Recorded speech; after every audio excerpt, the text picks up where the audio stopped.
আসসালামু আলাইকুম guys, it's me Mahmudullah Hasan. তো আশা করি সবাই ভালো আছেন। তো নতুন একটা ব্লগ ভিডিওতে আপনাদের সবাইকে স্বাগতম। আজকে আমরা যাচ্ছি হচ্ছে বলসা নদীর তীরে যে খেয়াঘাটটা আছে, আমরা এই খেয়াঘাটে যাবো আজকে নৌকায় ঘুরতে।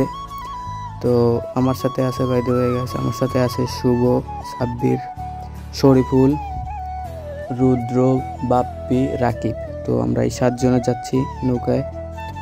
আর এখান থেকে আমরা নৌকা ভাড়া রিজার্ভ করে নেব 2 ঘন্টার জন্য। আর 2 ঘন্টার জন্য আমরা রিজার্ভ করছি 500 টাকা পড়ছে 2 ঘন্টা। তো আপনারা সবাই বার্গেটিং করে নেবেন, কারণ এখানে 3টা নৌকা থাকে, এর জন্য আর ওইদের সময় টাকাটা একটু বাড়তি নিতেছে। তো আপনারা যে যতটুকু পারবেন বার্গেটিং করে নেবেন। তো এই যে দেখেন, আমরা বিকাল টাইমে গেছিলাম, 6টার দিকে সম্ভবত, যেন আমরা সন্ধ্যার ওয়েদারটা ফিলটা নিতে পারি ঠিকঠাকভাবে।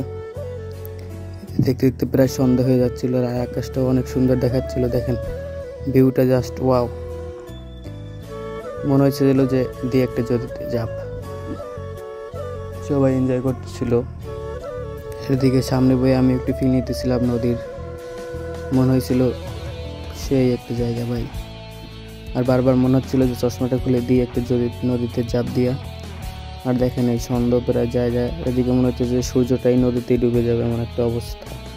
দেখেন, আপনারা যারা নৌকাতে যান নাই ভাই, তাদেরকে আসলে বুঝিয়ে বলা যাবে না নৌকার ভ্রমণটা বা নৌকার ট্যুরটা কতটা এনজয় বা মজার ট্যুর।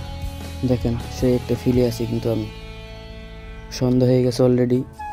আর এদিকে সবাই যে যার মতো চিল করতেছে, কেউ গান গাইতে আছে, কেউ হাসি ঠাট্টা করতেছে।